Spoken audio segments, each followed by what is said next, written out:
Hello friends, मैं कविता गोयल आप सभी का जीके क्लासेस में हार्दिक स्वागत करती हूँ। आज पढ़ेंगे हम जीके के कुछ इम्पोर्टेंट क्वेश्चंस जो पिछले एग्ज़ाम में बार बार पूछे जा चुके हैं। आने वाले एग्ज़ाम के लिए बहुत ही ज़्यादा इम्पोर्टेंट है। चलिए शुरू करते हैं। पहला क्वेश्चन है, प्रसिद्ध झावेरी बहनें किस शास्त्रीय नृत्य से संबंधित हैं? ऑप्शंस हैं कथक, ओडिसी, मणिपुरी, भरतनाट्यम। इसका जो राइट आंसर है वो है ऑप्शन सी, मणिपुरी।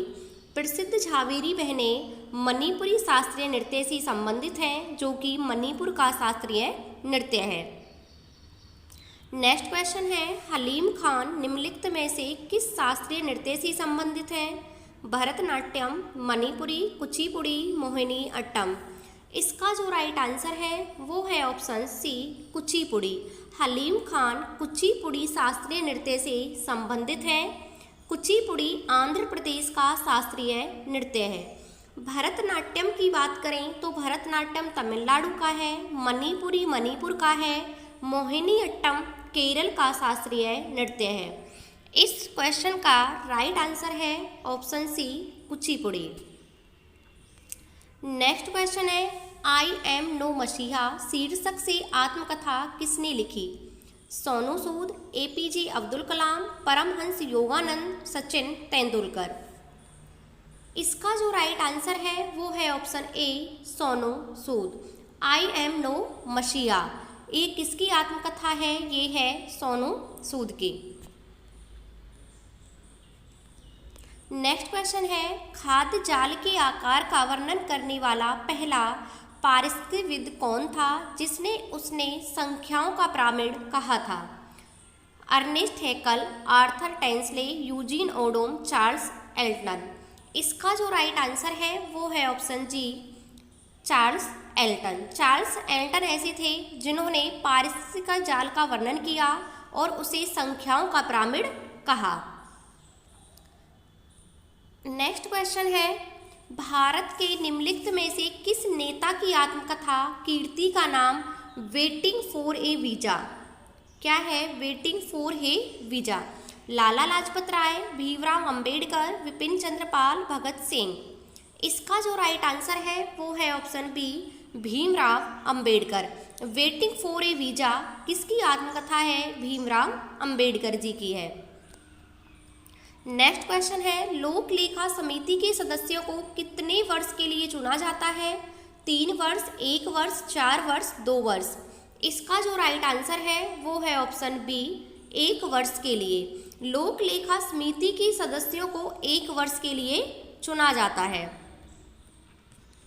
नेक्स्ट क्वेश्चन है, 40 डिग्री और 60 डिग्री के बीच भूमध्य रेखा के उत्तर और दक्षिण में किस प्रकार के वन पाए जाते हैं जहां वर्ष में 500 से 1500 mm के बीच वर्षा होती है? भूमध्य सागरीय वन, शंकुधारी वन, शीतोष्ण पर्णपाती वन, और इसका है नीचे आएगा आपका टैगा वन। तो इसका जो राइट आंसर है वो है ऑप्शन सी, शीतोष्ण पर्णपाती वन। 40 से 60 डिग्री के बीच भूमध्य रेखा के उत्तर और दक्षिण में कौन से वन पाए जाते हैं? शीतोष्ण पर्णपाती वन। तो इसका जो राइट आंसर है वो है ऑप्शन सी, शीतोष्ण पर्णपाती वन पाए जाते हैं 40 डिग्री और 60 डिग्री के बीच भूमध्य रेखा के उत्तर और दक्षिण में। नेक्स्ट क्वेश्चन है, निम्नलिखित में से कौन सा संघ कार्यपालिका का हिस्सा नहीं है? भारत का सर्वोच्च न्यायालय, मंत्रिपरिषद, भारत के राष्ट्रपति, भारत के प्रधानमंत्री। इसका जो राइट आंसर है वो है ऑप्शन ए, भारत का सर्वोच्च न्यायालय। भारत के सर्वोच्च न्यायालय संघ कार्यपालिका का हिस्सा नहीं होते। मंत्रिपरिषद, भारत के राष्ट्रपति और प्रधानमंत्री ये संघ की कार्यपालिका के सदस्य होते हैं। नेक्स्ट क्वेश्चन है, निम्नलिखित में से कौन सी चट्टानें आग्नेय या अवसादी थी लेकिन भूपर्पटी के भीतर तीव्र गर्मी या दबाव के कारण रूपांतरित हो गई? बेसाल्ट, ग्रेनाइट, बलुआ पत्थर, क्वार्टजाइट। इसका जो राइट आंसर है वो है ऑप्शन डी, क्वार्टजाइट। क्वार्टजाइट वो चट्टानें थी जो क्या हो गई, गर्मी के कारण रूपांतरित हो गई। पहले ये क्या थी, आगिन्य थी या अवसादी थी। नेक्स्ट क्वेश्चन है, दिल्ली का लाल किला निर्मित करने का श्रेय निम्नलिखित में से किसको जाता है।